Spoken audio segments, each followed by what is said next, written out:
अस्सलामु अलैकुम वरहमतुल्लाह। अल्लाह के नाम से शुरू करता हूँ जो नहायत मेहरबान और रहमत वाला है। अल्लाह पाक इरशाद फरमाता है कि ज़रूर ज़मीन पर मैंने कोई ऐसी मर्ज़ नहीं उतारी जिसकी शिफा ना उतारी हो। मोहतरम नाजरीन, हो वशाफ़ी, शिफा देने वाली मेरे रब की ज़ात है। हर मर्ज़ में शिफा मेरा रब देता है। जिस शख्स का इस बात पर ईमान है कि शिफा रब देता है तो बेशक मेरा रब शिफा देता है, अल्हम्दुलिल्लाह। तो हर बीमारी की शिफा मेरे अल्लाह पाक ने ज़मीन पर उतारी है। आज की इस वीडियो में जो मैं आपको अभी ऐसी माजून के बारे में बताऊंगा, ये सिर्फ एक मर्ज़ के लिए नहीं है, बेशुमार अमराज के लिए अफादियत की हामिल है। चंद एक अमराज इसकी मैं आपके गोश गुजार करता हूँ। ये अपने अंदर अल्लाह की रहमत से अफादियत का एक समंदर समेटे हुए हैं। वो अशख़ास जो नज़ला ज़ुकाम और दायमी नज़ला ज़ुकाम का शिकार हैं, जिसकी वजह से वो बहुत तंग हैं और इस नज़ला ज़ुकाम की वजह से उनके कान बजते हैं, सर में दर्द रहता है। ये जो माजून है उनके लिए बहुत फ़ायदेमंद है। मालिया खौलिया का मर्ज़ है, हिज़यान का मर्ज़ है, उसमें अंतहाई फ़ायदा को अपने अंदर समेटे हुए है। मोहतरम नाजरीन, इस माजून के अंदर जो जितने सुदावी अमराज हैं, ज़हनी अमराज हैं, सर का चक्कर आता है और नींद की बेकायदगी है, रेशा है, निस्यान का मर्ज़ है और नींद रात को नहीं आती। जो आप बच्चे हैं या जवान हैं, पढ़ते हैं, भूल जाते हैं, पता नहीं होता कि सुबह नाश्ते में क्या खाया था। सारी रात बच्चे पढ़ते रहते हैं, जवान पढ़ते रहते हैं, पता नहीं चलता कि रात को पढ़ाई क्या था। उसको निस्यान का मर्ज़ बोलते हैं। उनके लिए अंतहाई फ़ायदेमंद है। नज़ले ज़ुकाम का सर में रुके रहने की वजह से चक्कर आते रहते हैं, सर में दर्द होता रहता है। नींद की बेकायदगी की वजह से रात भर जागते जागते गुजर जाती है, नींद नहीं आती और उसकी नींद ना आने की वजह से, सुकून ना कर पाने की वजह से जिस्म के अंदर, कांधों के अंदर, पिछली साइड पे मगरों में दर्द होना शुरू हो जाती है। मोहतरम नाज़रीन, इस माजून के इस्तेमाल से ये तमाम अमराज रफ़ा हो जाती हैं और इसके अलावा मसूड़े ढीले हो जाते हैं, मसूड़ों से खून आता है, दांतों में दर्द होता है, थूक आती है तो उसमें अंदर खून होता है। ये जो माजून है उसके लिए अंतहाई फ़ायदेमंद है। अमराज जिगर है, ज़ोफ़ जिगर है, जिसमें आँखें पीली हो जाती हैं, खून कम बनता है, रंग फीका होता है, तो उसके लिए ये माजून अंतहाई फ़ायदेमंद है। कुलंज का मर्ज़ होता है, जो पेट के अंदर आंतों में गांठ आ जाती है, पेट के अंदर दर्द होता है, उसके लिए अंतहाई फ़ायदेमंद है। मोहतरम नाज़रीन, सूरत अंजाल एक ऐसी बुरी मर्ज़ है जो आजकल तकरीबन 70 से 90% अमराज में पाई जाती है।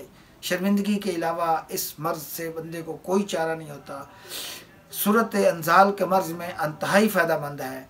इस तस्का की जितनी किस्में हैं उसमें ये माजून अंतहाई फ़ायदेमंद है। पुराने से पुराना बुखार, तिब कोहना जिसको बोलते हैं, उस बुखार को दूर करने के लिए अंतहाई फ़ायदेमंद है। पुरानी और नई खांसी, खुश्क हो या तर हो, बलगमी हो या खुश्क वाली, उन सब में अंतहाई फ़ायदेमंद है। ये चंद अमराज जो मैंने आपको गिनवाई हैं, इन अमराज के पीछे और बहुत सारी अमराज होती हैं। जैसे नज़ला ज़ुकाम की मर्ज़ है, इसके होने की वजह से, इसके बिगड़ जाने की वजह से बहुत सारी अमराज जन्म ले लेती हैं। जैसे अगर नज़ला ज़ुकाम सर में रुक जाता है तो आँखों में दर्द होता है, वो अगर बालों पे पड़ जाए तो बाल सफ़ेद होना शुरू हो जाते हैं, आँखों पे पड़े तो आँखों में दर्द के अलावा नज़र यानी बीनाई कमज़ोर होना शुरू हो जाती है, कानों पे पड़े तो कान जो है वह बहरा होना शुरू हो जाते हैं। तो मर्ज़ के पीछे बहुत सारी अमराज हैं जो इस माजून के इस्तेमाल से, अल्लाह की रहमत से, अल्लाह पाक के करम से इंशाअल्लाह ताला बफ़ज़ल खुदा शिफा पाएंगे। इसके इंग्रेडिएंट्स के बारे में बात करूं तो चंद एक इंग्रेडिएंट्स हैं, बनाने में अंतहाई आसान है। आपने करना यह है कि आपने फिलफिल स्याह यानी काली मिर्च 5 तोला लेनी है, फिलफिल सफ़ेद जो है उसको 5 तोला लेना है, अजवाइन खुर्रासानी